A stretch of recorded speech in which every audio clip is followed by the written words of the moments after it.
हंसते हुए जख्मों को भुलाने लगे हैं हम, हर दर्द के निशान मिटाने लगे हैं हम। हंसते हुए जख्मों को भुलाने लगे हैं हम, हर दर्द के निशान को मिटाने लगे हैं हम। अब और कोई जुल्म सताएगा क्या भला, अब और कोई जुल्म सताएगा क्या भला। जुल्म सितम को अब तो सताने लगे हैं हम। चौका से उठ गईनी भाग पराव में, खो दिहन जंग लागे हमरे ही बाह में।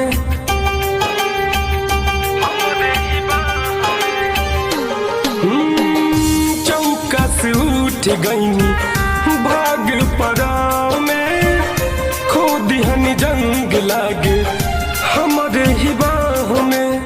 जियबू नहीं तुहरा बिन गीत गावो तनी, जियबू नहीं तुहरा बिन गीत गावो तनी। जितने रोवातिया हमरो के रोवावो तारी, जितने रोवातिया हमरो के रोवावो तारी। जितने रोवातिया हमरो के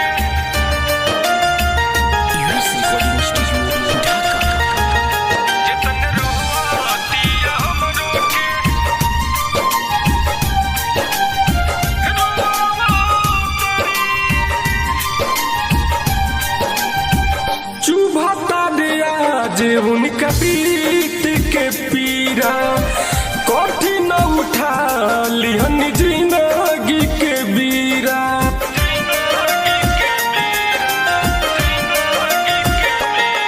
हाँ अनन पनन में आ गईनी, लगे स्वर्ग के सुख पा गईनी। प्रेमी प्रेमिका का कहाला निभावो तनी, प्रेमी प्रेमिका का कहाला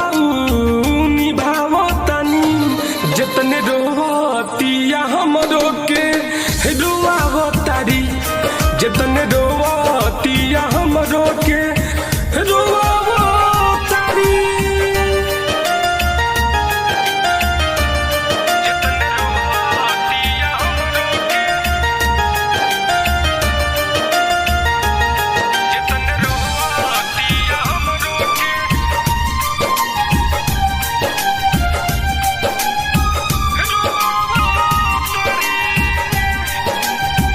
उभरल बने नहस धार बहतारे, डूबत जिंदगिया मझधार लागतारे।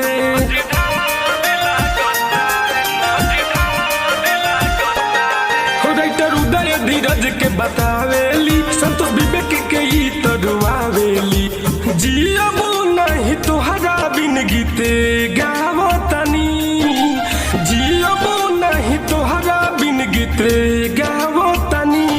जितने रोवातिया हमरो के रोवावो तारी, जितने